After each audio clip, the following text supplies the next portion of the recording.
Hello guys, welcome back to YouTube channel. I am Anshika और आज मैं आपको बताने वाली हूँ बीएससी नर्सिंग। जो बीएससी नर्सिंग की फील्ड है उसमें क्या क्या स्कोप है। अगर आप भी एक नीट एस्पिरेंट रह चुके हैं और इस ईयर आपने नीट दिया था तो अभी तक सभी स्टूडेंट्स ने अपनी आंसर की मैच कर ली होगी। और जो उनका रिजल्ट है, जिन स्टूडेंट्स को ही पता है कि हमारा सिलेक्शन नहीं होगा और वो चाहते हैं कि वो कुछ ऐसी फील्ड को ज्वाइन करें जो उन्हें मेडिकल फील्ड से कनेक्ट करके रखे और वो दोबारा ड्रॉप नहीं लेना चाहते। इवन अगर आपने नीट नहीं भी दिया है तो भी बीएससी नर्सिंग एक ऐसी फील्ड है जिसमें बहुत ज़्यादा जॉब अपॉर्चुनिटीज़ है। तो मैं आज आपको बताऊंगी कि बीएससी नर्सिंग के फायदे क्या हैं, नुकसान क्या है, इसमें किस तरह से एडमिशन होता है, कौन सा एग्जाम आपको देना पड़ता है, इसकी क्या एलिजिबिलिटी रहती है। तो बीएससी नर्सिंग फील्ड से रिलेटेड कंप्लीट इन्फॉर्मेशन आज आपको इस वीडियो में मिलने वाली है। और तो शुरू करते हैं। सबसे पहले सबके मन में क्वेश्चन आता है कि बीएससी नर्सिंग है क्या। तो गाइस, बीएससी नर्सिंग एक ऐसी फील्ड है जिसमें आप पेशेंट से कनेक्टेड रहेंगे, मेडिकल फील्ड से कनेक्टेड रहेंगे, पेशेंट को ट्रीट करेंगे। किसी दर्द में हुए इंसान की आप अपनी केयर प्रोवाइड करके उसे ट्रीटमेंट देंगे, उसे ठीक करेंगे। किसी बीमारी से ग्रस्त इंसान का आप दर्द कम करेंगे। तो ह्यूमैनिटी के लिए एक बहुत अच्छी फील्ड है ये, मेडिकल फील्ड है। और बहुत सारे लोगों के मन में ये डाउट रहता है कि बीएससी नर्सिंग में आने के बाद फ्यूचर में क्या स्कोप रहेंगे। तो गाइज, आप खुद सोचिए, जब भी हम किसी हॉस्पिटल में एंटर करते हैं, हॉस्पिटल में जाते हैं, तो सबसे ज़्यादा डॉक्टर्स से ज़्यादा नंबर वहाँ पे पैरामेडिकल स्टाफ का होता है। तो पैरामेडिकल स्टाफ में नर्सेज आ जाती हैं और साथ में फिजियोथेरेपिस्ट, लैब टेक्नीशियन और भी बहुत सारी फील्ड के जो लोग हैं वो पैरामेडिकल स्टाफ के अंदर आता है, जिनका नंबर डॉक्टर से ज़्यादा होता है हॉस्पिटल के अंदर। और ये एक ऐसी फील्ड है जो आपने खुद जब 12th ली थी तो वो इसलिए ली थी क्योंकि 12th में बायोलॉजी इसलिए ली थी क्योंकि कहीं ना कहीं आपका बायो पढ़ने में इंटरेस्ट था, ह्यूमन बॉडी को जानने में और उसे डिजीज के टाइम पे ट्रीट करने में इंटरेस्ट था। तो अब उस फील्ड, ये बीएससी नर्सिंग में आकर आप अपनी उस ड्रीम पैशन से रिलेटेबल रहेंगे, कहीं ना कहीं रिलेटेड रहेंगे, उससे कनेक्ट में रहेंगे। और बीएससी नर्सिंग जो है वो 4 साल का कोर्स है गाइज। अब उन 4 साल में आपकी क्लिनिकल्स भी होंगी और थ्योरी क्लासेस भी होती हैं। आपको लर्निंग सिखाई जाती है और फिर उसे अप्लाई करना, किस तरह से अप्लाई किया जाता है पेशेंट्स के साथ कैसा बिहेवियर रखा जाता है, उन्हें किस तरह से मेंटली फिजिकली सपोर्ट किया जाता है, किस तरह से ट्रीट किया जाता है, ये सब आपको सिखाया जाता है मेडिकल फील्ड में बीएससी नर्सिंग के अंदर। और साथ ही अब बीएससी नर्सिंग करते हुए मन में ये आता है कि बीएससी नर्सिंग जो पेशेंट्स, जो स्टूडेंट्स बीएससी नर्सिंग कर रहे हैं, क्या वो सिर्फ एक नर्स बनते हैं। तो गाइज, ऐसा बिल्कुल नहीं है। बीएससी नर्सिंग करने के बाद और भी बहुत सारे फ्यूचर स्कोप है।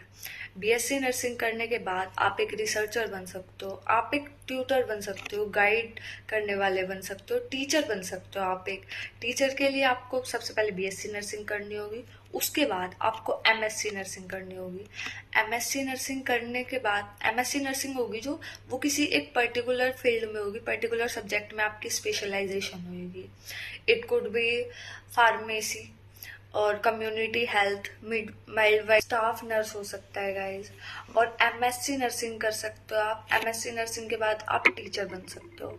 और इसके साथ ही जो नवोदय विद्यालय होते हैं, इंडिया के अंदर बहुत सारे नवोदय विद्यालय हैं, तो उनके अंदर जो मेडिकल हेल्थ केयर प्रोवाइडर होता है गाइज, वो भी एक नर्स ही होती है। और इसके साथ ही गाइज, इसमें नर्सिंग फील्ड में आने के बाद फॉरेन में इसके स्कोप बहुत ज़्यादा है, फॉरेन में नर्सिंग की डिमांड बहुत ज़्यादा है। और इसके साथ ही एक रेलवे में नर्सिंग की स्कोप है। और अगर आप आर्मी फील्ड में अपनी केयर प्रोवाइड करना चाहते हैं तो आर्मी के लिए भी एक अलग से एंट्रेंस होता है, एमएनएस नर्सिंग। एमएनएस नर्सिंग के बाद आप लेफ्टिनेंट की पोस्ट आपको मिलती है और एज ए लेफ्टिनेंट आप पेशेंट्स को केयर प्रोवाइड कर सकते हैं आर्मी के अंदर। तो बीएससी नर्सिंग करने के बाद आप किसी भी गवर्नमेंट या प्राइवेट सेक्टर में केयर प्रोवाइड कर सकते हो, ट्रीट कर सकते हो पेशेंट्स को। प्राइवेट सेक्टर में भी गाइज आज के टाइम पे बहुत अर्निंग है इस फील्ड में, बीएससी नर्सिंग में। और इसके साथ ही कई स्टूडेंट्स के मन में डाउट रहता है कि बीएससी नर्सिंग करने के लिए क्या एलिजिबिलिटी रहनी चाहिए। तो गाइज बीएससी नर्सिंग करने के लिए सबसे पहले आपकी 12th होनी चाहिए पीसीबी से, फिजिक्स केमिस्ट्री एंड बायोलॉजी से, और उसके साथ ही इंग्लिश सब्जेक्ट आपका मेन सब्जेक्ट रहना चाहिए। और एक स्टूडेंट्स के मन में ये भी क्वेरी रहती है कि जो मेडिकल के स्टूडेंट्स हैं वो बीएससी नर्सिंग का एग्जाम दे सकते हैं, क्या नॉन मेडिकल के स्टूडेंट्स बीएससी नर्सिंग कर सकते हैं? तो यस गाइस, आप बीएससी नर्सिंग कर सकते हो अगर आपके पास बायोलॉजी सब्जेक्ट एडिशनल रूप में रहा है। एग्जाम 12th के अंदर आपके पास अगर एडिशनल में बायोलॉजी है तो आप बीएससी नर्सिंग का एंट्रेंस दे सकते हो गाइज। और इसके साथ ही अगर आप नॉन मेडिकल फील्ड्स तो भी गाइज आप बीएससी नर्सिंग कर सकते हो, बट डायरेक्ट नहीं। बीएससी नर्सिंग का जो कोर्स होता है वो 4 साल का रहता है, बट अगर आप इस फील्ड में बीएससी नर्सिंग की फील्ड में आना चाहते हो और नॉन मेडिकल फील्ड से और आपके पास एडिशनल में बायोलॉजी नहीं रही है 12th क्लास में, तो आप जेएनएम का कोर्स कर सकते हो गाइज। जेएनएम के कोर्स जो रहता है वो 3 साल का रहता है। उसके बाद आप 2 साल की पोस्ट बेसिक नर्सिंग करेंगे एंड देन जो आपको डिग्री मिलेगी वो बीएससी नर्सिंग के स्टूडेंट के इक्वल रहेगी। बट गाइज मैं आपको पर्सनली सजेस्ट करूंगी, अगर आपने 12th मेडिकल फील्ड से की है तो आप जेएनएम मत करना, क्योंकि जेएनएम 5 साल का कोर्स रहेगा और उसके बाद अगर आप कहीं जॉब के लिए अप्लाई कर रहे हो किसी भी गवर्नमेंट या प्राइवेट सेक्टर में तो वहाँ पे आपका एक्सपीरियंस भी देखा जाएगा, जबकि बीएससी नर्सिंग में ऐसा नहीं होता। बीएससी नर्सिंग में आपको अगर आपने 4 साल की डिग्री का आपके पास कोर्स का डिग्री है अगर आपके पास, तो आपको जॉब बहुत जल्दी मिल जाती है। लेकिन जेएनएम में ऐसा नहीं होता, वो कोर्स भी 5 साल का रहेगा और उसके बाद आपका एक्सपीरियंस भी देखा जाएगा। तो इसलिए मैं आपको पर्सनली सजेस्ट करूंगी, अगर आपने मेडिकल फील्ड से की है नर्सिंग तो आप ये एग्ज़ाम दें, बीएससी नर्सिंग ही करें जेएनएम की कंपैरिजन में। और नेक्स्ट क्वेश्चन जो आता है स्टूडेंट्स के मन में वो ये होता है कि अगर हमने नीट का एग्जाम दिया है तो क्या हमें जो नीट के एग्जाम के बेस पे ही कॉलेज मिलेंगे नर्सिंग में एडमिशन मिल जाता है नीट के बेस पे? तो गाइज यस, बहुत सारे ऐसे कॉलेज है जो सीट प्रोवाइड करते हैं नीट के रैंकिंग पे। अगर आपको एमबीबीएस कॉलेज चाहिए तो उसकी कट ऑफ काफ़ी हाई रहती है, लेकिन लो रैंकिंग पे अगर आपके मार्क्स उस बेस पे हैं तो आपको बीएससी नर्सिंग में सीट अलॉट हो जाती है गाइज। बट अगर जरूरी नहीं है कि अगर आपका नीट नहीं, अगर आपने नीट दिया है तो आपको बीएससी नर्सिंग में एडमिशन नहीं मिलेगा, ऐसा कुछ नहीं होता गाइज। हर एक स्टेट अपना एक एंट्रेंस निकालता है बीएससी नर्सिंग के लिए, तो वो स्टेट वाइज डिपेंड करता है हर एक स्टेट। और कुछ कॉलेजेस भी ऐसे होते हैं गाइज जो अपना अलग से एंट्रेंस निकालते हैं बीएससी नर्सिंग के एडमिशन के लिए। जैसे अभी पंजाब ने निकाले हैं, पंजाब बीएससी नर्सिंग के एडमिशन फॉर्म जो है वो रिलीज हो चुके हैं गाइज। और हरियाणा की अगर मैं बात करूं तो हरियाणा के लिए कॉमन एंट्रेंस टेस्ट सीईटी नाम से एग्जाम होता है, उसके बेस पे आपको बीएससी नर्सिंग और पैरामेडिकल कोर्सेज में एडमिशन मार्क्स के बेस पे आपको सीट अलॉट होगी वहाँ पे। और जो बीएससी नर्सिंग का कोर्स रहता है गाइज उसमें सीईटी के, जैसे हरियाणा की अभी मैं पर्टिकुलर बात कर रही हूँ, तो सीईटी के बेस पे आपको सीट अलॉट होगी और उसके बाद जो काउंसलिंग का प्रोसीजर है वो रहेगा। तो ये जरूरी नहीं है कि सिर्फ नीट के बेस पे ही आपको बीएससी नर्सिंग में एडमिशन मिले, ऐसा कुछ नहीं होता। और वो आपके मार्क्स पे डिपेंड करता है कि आपको गवर्नमेंट सीट मिलेगी या प्राइवेट सीट मिलेगी, पैरामेडिकल में एडमिशन मिलेगा या नर्सिंग में एडमिशन मिलेगा। नर्सिंग की cut off generally paramedical courses के कंपैरिजन में हाई रहती है गाइज। और इसके साथ ही जो नर्सिंग फील्ड है इसमें और भी बहुत सारे स्कोप है। लाइक आप नर्सिंग ट्यूटर बन सकते हो, होम केयर नर्सर बन सकते हो, नर्सिंग टीचर बन सकते हो, और स्टाफ नर्स बन सकते हो, लेफ्टिनेंट बन सकते हो। और फॉरेन में जाके आप बहुत सारे के फॉरेन में बहुत ज़्यादा डिमांड है गाइस नर्सिंग की।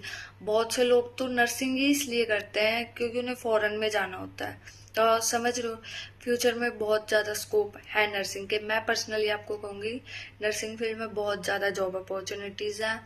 और अगर आप अपना नीट की वजह से आगे ड्रॉप नहीं लेना चाहते गाइज, नीट में दोबारा रिस्क नहीं लेना चाहते, या फिर मेडिकल हेल्थ केयर फैसिलिटीज से कनेक्टेड रहना चाहते हो, तो बीएससी नर्सिंग एक बहुत अच्छा कोर्स है।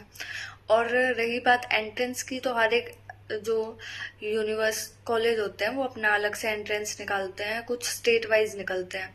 तो अगर आपको ये इन्फॉर्मेशन चाहिए कि किस स्टेट ने कब निकाला है एंट्रेंस, तो आप चैनल से कनेक्टेड रहिए, आई विल इन्फॉर्म यू। अभी पंजाब यूनिवर्सिटी के निकले, चंडीगढ़ पीजीआई है, वो बहुत अच्छा कॉलेज है नर्सिंग फील्ड में। उसके भी अभी एंट्रेंस निकलने वाले हैं गाइज, तो आप उनके लिए अप्लाई कर सकते हो। मैं एक अलग से वीडियो बना दूंगी कि चंडीगढ़ पीजीआई का क्या रहने वाला है, कब फॉर्म रिलीज होंगे, उसके लिए क्या एलिजिबिलिटी क्राइटेरिया है। हर एक जो एंट्रेंस निकालते हैं कॉलेज, तो उनका पेपर पैटर्न भी डिफरेंट होता है गाइज। तो पेपर पैटर्न पे भी आपको एक बात और कहना चाहूंगी कि आप सिर्फ ये सोचकर इस फील्ड में मत आइए कि इस फील्ड में फ्यूचर में स्कोप बहुत ज़्यादा है, सिर्फ जॉब है, तो ये सोच के इस फील्ड में मत आइए गाइज, क्योंकि ये फील्ड कहीं ना कहीं पेशेंट से रिलेटेड है। तो एक ह्यूमैनिटी भी होती है इंसान के अंदर, पर्सनल इंटेंशंस कि किसी के दर्द को कम करना। तो अगर ऐसे इंटेंशंस आपके अंदर हैं, ऐसी फीलिंग्स हैं ह्यूमैनिटी के लिए, तो आप इस फील्ड को ज्वाइन कीजिए, अदरवाइज जो आपको सही लगे। ओके गाइज, तो ऐसे वीडियोस से कनेक्टेड रहने के लिए आपको जैसे ही एंट्रेंस निकलते हैं किसी भी स्टेट वाइज, तो मैं इन्फॉर्म कर दूंगी। और आप तब तक अपनी प्रिपरेशन करते रहिए, मैं पेपर पैटर्न पे भी वीडियो बना दूंगी। और आपको किसी भी चीज़ से रिलेटेड, नर्सिंग से रिलेटेड कोई भी क्वेरी हो, then you can comment me down and I will try to give my best. Okay guys, thank you so much. अब नेक्स्ट वीडियो में मिलते हैं।